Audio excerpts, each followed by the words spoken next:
आप सभी को मेरा नमस्कार। मैं रूमा पाठक, भुवनेश्वर ब्लेसिंग टीम से।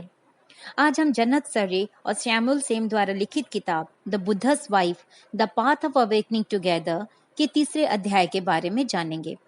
इस अध्याय में हम यशोधरा जी और सिद्धार्थ के सेवक चन्ना के बीच हुए संवाद को जानेंगे एवं कैसे सिद्धार्थ के सेवक उनके पीछे जंगल तक जाते हैं और उनकी क्या प्रतिक्रिया थी सिद्धार्थ को जाते हुए देखकर और सिद्धार्थ को संसारिक या भौतिक सुखों का त्याग करते हुए देखकर, और कैसे यशोधरा जी अपने आप को मनाती हैं कि सिद्धार्थ निकल चुके हैं, जा चुके हैं सन्यासी मार्ग की ओर। तो चलिए इसका शुभारंभ करते हैं। यशोधरा जी के कमरे में चन्ना आते हैं जो सिद्धार्थ के सेवक थे और वो लंगड़ा के चलते थे क्योंकि वर्षों पहले वो घोड़े से गिर गए थे और हंसते हुए अपने आप को कहते थे कि वो टिमटिमाती हुई लौ की तरह चलते हैं। लेकिन इस बार जब चन्ना आते हैं यशोधरा जी के कमरे में तो यशोधरा जी उनका चेहरा देखते ही सब समझ जाती हैं। चन्ना का चेहरा जो अक्सर आत्मविश्वास से भरा हुआ रहता था वो मुरझाया हुआ और खोया हुआ था।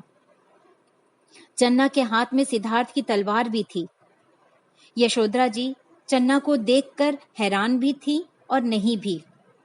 वो अपने पुत्र राहुल को पकड़ी हुई थी और बहुत देर तक चन्ना को देखती रही।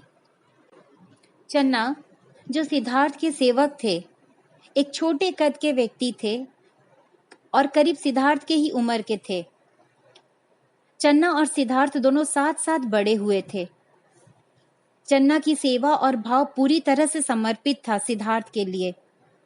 चन्ना ने अपनी शादी भी काफी देर से की थी, या कह सकते हैं सिद्धार्थ और यशोधरा जी के शादी के बाद ही उन्होंने अपनी शादी की थी ताकि उनकी सेवा में, उनके समर्पण में कोई कमी ना रह जाए सिद्धार्थ के प्रति। और उनके शादी के बाद ही उन्होंने अपनी शादी की और उनको 2 बेटियां भी हुई और वो दोनों बेटियां सिद्धार्थ और यशोधरा जी को काफी प्रिय थीं, बहुत प्रिय थीं। और जब यशोधरा जी गर्भावस्था में थी तो चन्ना और उनकी पत्नी बहुत बहुत खुश थे। और जब राहुल के जन्म का खबर आई तो वो और भी खुश थे, उत्साहित थे और लोगों की तरह। लेकिन सिद्धार्थ के जाने के बाद जब चन्ना यशोधरा जी को देखते हैं तो वो कुछ बोल नहीं पा रहे थे। वो काफी दुखी थे। यशोधरा जी की आंखों से दुख नमी दिखाई दे रही थी। चन्ना भी इतनी पीड़ा में थे कि वो भी निस्तब्ध थे। वो कुछ बोलने की कोशिश कर रहे थे लेकिन बोल ना पाए। चन्ना के आंसू रुक ही नहीं रहा था और वो दुखी होके यशोधरा जी के पास गए और सिद्धार्थ के बाल और सारे आभूषण यशोधरा जी को सौंप दिया। ये देखकर यशोधरा जी पूछती हैं, क्या वो चल बसे? चन्ना कहते हैं, नहीं, ऐसा नहीं है। फिर यशोधरा जी कहती हैं, भगवान का बहुत बहुत शुक्रिया। और फिर पूछती हैं, तो फिर ये क्या है? ये सुन के चन्ना सोच में पड़ जाते हैं।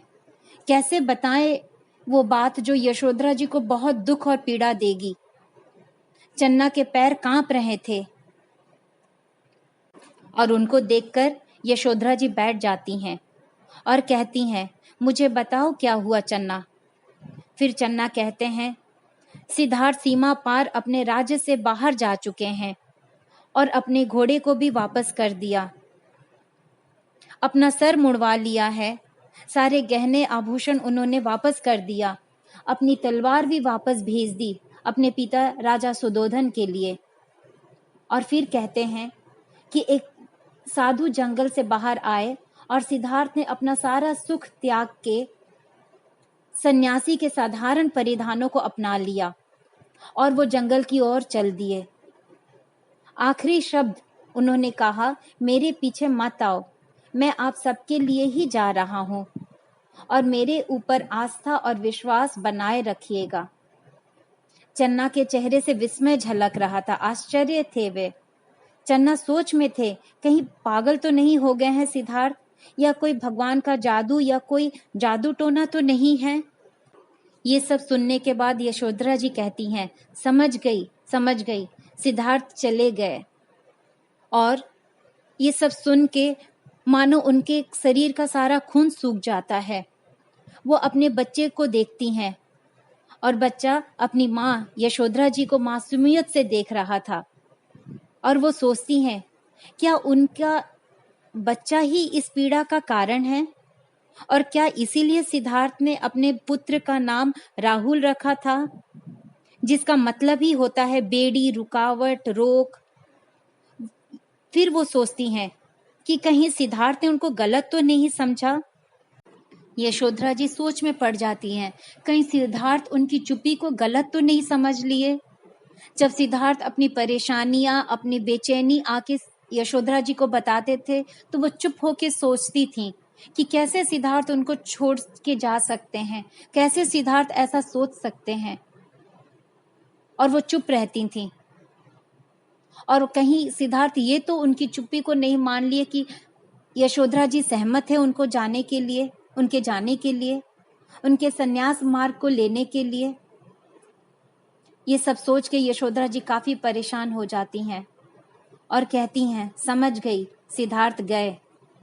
यशोधरा जी को बहुत बड़ा आघात पहुंचता है और वो सोचती हैं सब कुछ उनका बिखर गया, उनके पांव के नीचे से जमीन खिसक गई, सब कुछ खत्म हो गया, उनकी खुशियों का द्वार, प्यार का द्वार, सब कुछ बंद हो गया। सिद्धार्थ के जाने के साथ खत्म हो गया सब कुछ। उनको घुटन सी हो रही थी और वे चिल्ला उठी। और इसी के साथ इस अध्याय का यही समाप्त होता है। फिर मिलते हैं अगले अध्याय में।